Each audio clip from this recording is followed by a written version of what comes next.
Bonjour à tous, je suis en compagnie de l'adjudant Bolivar au pompier de Paris à Issy-les-Moulineaux. Bonjour, je suis ravie d'être avec vous. Moi aussi. Est-ce que vous pouvez me parler un peu de votre métier et me dire comment est-ce que vous en êtes arrivé là? Donc moi en particulier, je suis rentré à la brigade en 1996. J'avais pas du tout la fibre du pompier puisque j'ai pas été JSP, je n'ai pas été pompier volontaire dans le civil. Je fais mes études, j'ai fait mon armée et de mon armée j'ai fait un changement de corps pour arriver chez Pompiers de Paris qui est un corps du génie, nous sommes militaires. Donc je suis arrivé en 96 ici en tant que pompier militaire. J'ai commencé à Grenelle et au gré de mes affectations, de mes mutations, je l'ai fini au bout de 21 ans de service à accéder au Graal pour un sous-officier, c'est-à-dire chef de centre à Issy-les-Moulineaux. D'accord. Une journée type pour vous et à la caserne, ça ressemble à quoi? Alors, une journée type, le réveil à la caserne à 6h30 tous les matins. Alors, pour les militaires du rang qui sont dans la caserne, ils déjeunent de 6h30 à 7h du matin, ils partent de leur petit déjeuner, leur toilette, rasage. À l'issue, à 7h du matin, ils font ce qu'on appelle les TIG, donc c'est le nettoyage de la caserne, préparation des engins, nettoyage des engins. Moi, je me lève un peu plus tôt, 6h15, je suis logé à proximité, dans la caserne, mais dans mon logement. Je descends aux alentours de 7h moins le quart au bureau, traiter les mails de la nuit et prendre en compte les attentions particulières de la nuit ou ce qu'on fait méga la nuit. Ouais. Je signe les rapports et à 7h30, je fais une revue des TIG, c'est-à-dire que je fais une revue de tout le casernement, voir si tout est propre. Et à 7h45, on fait le premier rassemblement en tenue de travail, où là, on affecte tout le personnel à un engin. À l'issue de ce rassemblement, on fait une revue du matériel, pour voir que tout le matériel est présent et en bon état. Et à 8h15, on commence ce qu'on appelle la formation, le maintien des acquis. On fait les manœuvres de 8h15, 8h30 jusqu'à 10h30, s'il n'y a pas eu de départ. Si on est interrompu par des départs d'intervention, ça décale l'instruction. On répète nos manœuvres pour que tous les actes que l'on fait sur intervention soient des actes réflexes. D'accord. À l'issue de l'instruction, on se change et on fait la partie sport. C'est-à-dire qu'en général, le matin, on court, on va faire de la natation. Et on revient au centre de secours aux alentours de midi et demi. Alors là, à l'issue de la douche, on prend le repas à côté, tous ensemble, sur une grande table. On fait un deuxième rassemblement à 1h45. Là, on prend toutes les consignes des travaux qu'on a effectués durant la journée. Donc moi, je travaille dans mon bureau, tout ce qui est partie administrative du centre de secours. Pour arriver jusqu'à 17h. À 17h, on fait la deuxième séance de sport qui s'articule plus sur la musculation dans le gymnase que je vous ai montré tout à l'heure. Et ça va de 17h à 19h pour les plus férus, voire encore plus tard pour vraiment les costauds comme je les surnomme. Vous disiez jusqu'à 4 heures de sport par jour pour voilà, certains. Voire plus. Alors il faut qu'ils puissent jongler entre la partie opérationnelle, le sport, et pas non plus être fatigués, puisque la nuit ils partent sur intervention, donc ils ne peuvent pas non plus s'épuiser dans le sport. À 19h, la journée, on va dire encadrée, se termine. C'est-à-dire qu'à 19h, ils peuvent aller manger, dormir, se reposer jusqu'au lendemain matin. Toujours en étant d'astreinte, c'est-à-dire qu'ils sont alliés au moindre départ sur intervention. Voilà. Donc là, on a fait une journée de 24 heures d'un pompier de Paris, qui est la même que ce soit à Moulineaux, qu'on soit à Colombier, à Port-Royal, c'est la même pour tout le monde. En tant que chef de centre, je dois veiller sur la sécurité de mon personnel, l'exécution de toutes les missions qui me sont données, puisque moi je dépends du camp d'unité qui se trouve à Grenelle, qui est le capitaine Weber, qui a un plan d'action et je dois respecter ce plan d'action pour la bonne marche sur nos secours. Et donc dans ce métier, alors souvent le métier de pompier ça fait rêver que ce soit les filles et les garçons aussi, peut-être des raisons différentes, mais qu'est-ce qui vous plaît dans ce métier, qu'est-ce qui vous passionne dans ce métier? Ce qui me plaît chez Pompiers de Paris, c'est la rigueur. La rigueur dans ce métier, c'est la partie militaire. La vie en collectivité avec ses personnels. Passer 24 heures en caserne, faut le vivre. Je pense qu'on est beaucoup à s'accrocher au service incendie pour justement vivre ça. Même quand je suis repos, si je descends les poubelles, je passe par le bureau, je passe voir les gars, je discute. Le soir, quand je descends après manger, c'est le contact avec ces gars. C'est une grande famille en fait. Voilà, connaître ses personnels, En fait, on partage tout avec eux. Eux, ils sont là 120 gardes par an. Donc, en fait, sur 120 gardes, quand ils sont chez eux, ils ont des soucis. Donc, moi, en tant que chef de centre, je partage leurs soucis. J'essaie de leur apporter de l'aide, des solutions, les arranger quand je peux. Et voilà, c'est ce côté humain avec mes gars qui est primordial dans ma vie de chef de centre, dans ma vie de pompier. Et la partie plus inconvénient, challenge du métier? Alors pour moi, je n'ai pas d'inconvénient. Ouais. Ce sera plutôt pour ma femme qui ne me voit pas trop souvent. Pour mes gars qui ne sont pas logés sur place, l'inconvénient c'est de passer beaucoup de temps loin de chez eux. C'est-à-dire qu'eux, souvent quand ils habitent, ils viennent de toute la France, de la Bretagne, du Sud. Donc ceux qui sont en région parisienne, ils arrivent le matin. Mais ceux qui viennent du Sud, ils prennent un train qui arrive la veille. Donc un personnel qui habite à Perpignan, qui a 2 jours de repos, il part le lundi en repos et il arrive avec le train lundi en fin de matinée, début d'après-midi. Et il doit repartir le mardi dans l'après-midi pour prendre sa garde le mercredi. Ah oui, donc il passe juste 24 heures en famille. Donc quand on a des enfants, on a une femme, des enfants.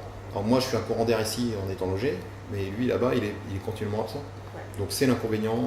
C'est un challenge aussi de faire. Alors il faut que la famille accepte et puis pour que mes gars soient vraiment opérationnels dans le centre de secours, sans intervention, il faut qu'ils soient bien dans leur vie. Donc on prend en compte, je me dois de prendre en compte ça, leur vie personnelle. Le côté humain en fait de chaque personne. Il est primordial.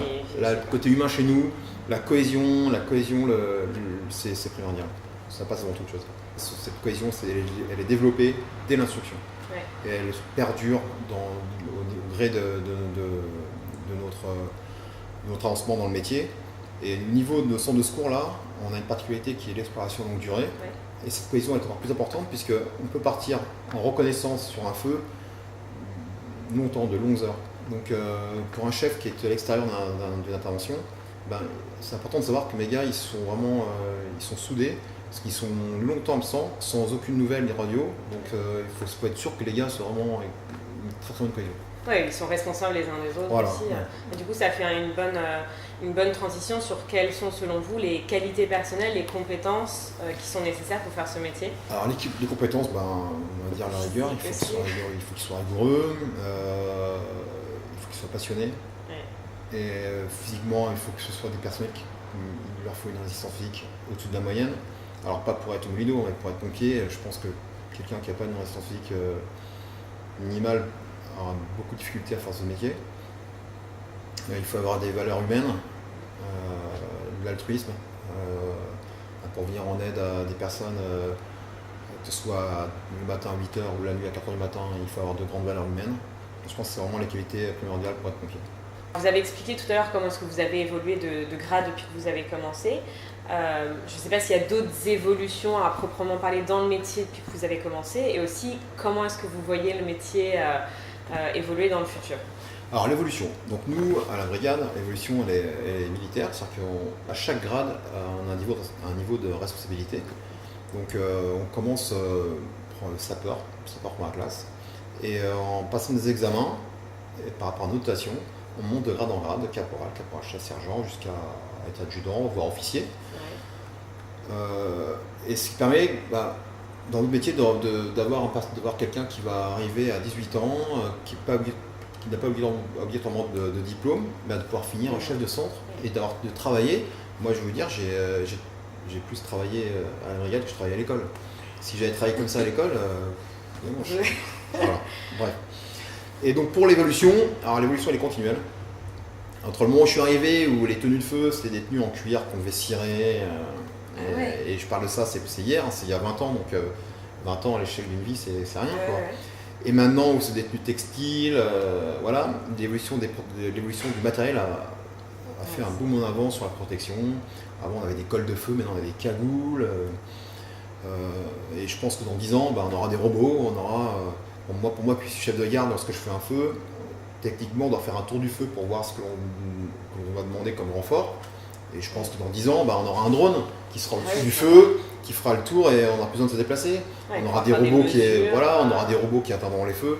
Je pense que c'est l'évolution du métier qui nous attend dans le futur, avec des protections encore plus adéquates à nos fonctions, de la communication entre personnel. Voilà, je pense que c'est ça qui nous attend dans les 10 années à venir. Et du demain. coup, autant de pompiers ou pas? Est-ce que question comme ça, hein, est-ce que les robots auront tendance à remplacer ou non, il y aura toujours besoin de ce côté humain, de la réaction? Le savoir-faire humain est important, ne serait-ce que dans ce corps victime. Oui. Quand on fait une victime elle a besoin de réconfort, et ça, un robot il n'amènera pas de réconfort sur un feu. Alors, on peut avoir une visu d'un feu en image. Maintenant, pour l'éteindre, les particularités d'une intervention elles sont telles que la partie humaine est primordiale. En fait, tout ce qui est les évolutions comme ça, que je pense en robotique, ce sera juste une aide. C'est un outil, en fait, un outil d'aide pour nous, un outil d'analyse pour le pompier, mais humainement, personne ne remplace. Parce que le drone, de toute manière, il faudra toujours un pilote aussi. Voilà, mais c'est pas demain qu'on aura des robots pompiers qui font tout. Non, c'est pas demain. Vous avez un peu parlé de l'équilibre entre la vie professionnelle et la vie privée. Et généralement, c'est balancé vers le professionnel dans le métier de pompier, quoi. Alors pour nous, ça passe vite. 24 heures, c'est rapide. Ça passe à une vitesse. On se lève le matin, on arrive le soir. C'est un clignement d'œil. Par contre, pour la famille, c'est plus long. Alors, les absences répétées, puis même à la maison. Quand on rentre, on a toujours le souci du travail, les mails, l'intervention qu'on a fait, les rapports. Bon, il y a une multitude de choses qui font que ça a un impact sur la vie de famille. Donc moi, l'équilibre, il n'est pas vraiment d'équilibre. On va dire qu'il y a 75% du métier, 25% de la famille. Par contre, les 25%, ils sont vraiment faits que pour la famille. C'est-à-dire que une fois que j'ai fini ma garde, j'ai fini tout ce que j'avais à faire, je me consacre aux enfants et à ma compagne. Et on essaye de partir, dans mes jours de repos, le week-end, on essaye de partir en week-end, loin de la caserne. Mais c'est ça, l'équilibre, il est dur à trouver. C'est du temps de qualité, moins de quantité, mais de la qualité. Voilà, c'est vraiment de la qualité. Peu de temps, mais vraiment de la qualité.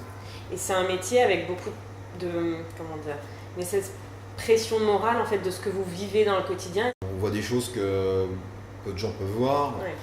Il y a des interventions particulières qui font qu'on est touché. Maintenant, je pense qu'il faut qu'on ait un certain détachement. Sinon, on ne vit pas. Sinon, si on prend toute la misère du monde sur les épaules, on a beau être poète de Paris, on ne fera pas long feu dans le métier. Donc oui, il y a des choses qui sont dures. On y pense. Je fais des interventions il y a 5, 6, voire 10 ans qui me restent en mémoire. Mais il faut qu'on ait cette capacité à se détacher des interventions pour pouvoir faire notre métier, sinon on n'y arrive pas. Ouais, c'est aussi une des compétences qui est nécessaire de pouvoir mettre une distance pour pas se faire bouffer, en fait. Puis c'est aussi pour ça qu'on fait des cohésions entre nous, qu'on parle beaucoup entre nous. Là, j'avais une question sur le salaire. Alors pas combien vous gagnez et tout, mais vraiment de savoir si entre le travail que vous fournissez, qui a l'air d'être très important, et le salaire que vous gagnez, est-ce que vous considérez que c'est bien aligné ou pas? Non. Est-ce que c'était pas une motivation dans votre choix de métier? Non, alors le salaire, non, par rapport aux heures que l'on fait, on ne va pas dire que je suis payé comme un ministre, mais après je vis bien, je vis de ma passion, et puis je pense qu'on a aussi cette chance de voir comment les gens vivent dehors, et de se dire qu'on a de la chance. Donc oui, je vis bien, très bien, et le salaire n'a pas de motivation, loin de là, pas du tout. En quoi ce métier de pompier de Paris vous rend heureux et donne un sens à votre vie? Ce qui me rend heureux, c'est les mégas. C'est-à-dire que je vais être sur intervention des mégas, on va faire une grosse intervention. Ils vont faire un boulot comme ils font tout le temps qui est exceptionnel. Moi, de voir méga heureux, voilà, ça me rend heureux. De voir les gens qu'on va secourir, qu'on va aider, d'avoir des sourires, d'avoir des remerciements, Voilà, le bonheur, on le trouve ici, quoi. Je pense que si on n'a pas cette passion, on n'a pas ce côté humain, il n'y a pas l'intérêt à faire le métier. Mais moi, je trouve, mon bonheur, c'est ça. C'est de descendre le matin, de voir mes gars et de me dire que, au gré des interventions, au gré de la journée, je ne peux pas vous dire aujourd'hui, ce soir, ce que je vais faire. Voilà. Et ça, depuis 20 ans, je ne peux pas vous le dire. Chaque garde est différente. Alors, je ne fais pas tout le temps des interventions qui sortent de l'ordinaire, mais je sais sais pas si ce soir je vais faire un gros feu ou je vais faire un truc dramatique, je sais faire une interview. Une interview, peut-être mes gars ce soir ils vont faire un accouchement et que voilà, ils vont sauver un bébé, on sait pas. C'est l'aventure, c'est prêt à tout de la garde, voilà. Une garde elle fait 24 heures, pendant 24 heures tout peut arriver. Et du coup, vous en avez un peu parlé, l'impact que vous considérez avoir sur le monde qui vous entoure, alors chacun à son échelle, mais quel serait-il et en quoi c'est gratifiant? On va dire que 90% des enfants ont rêvé un jour d'être sauveur d'hommes, d'être pompier, de tenir une lance, de voir un gros feu.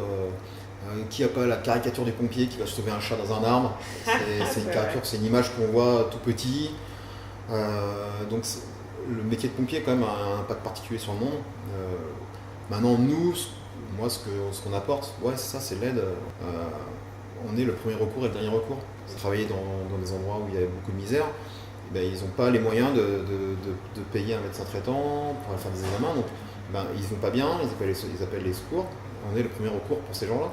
Et donc nous, on se doit ben, de rapporter une aide, quelle que soit leur origine sociale, quelle que soit leur religion, quelle que soit leur origine ethnique. On est là pour eux et on est le premier recours.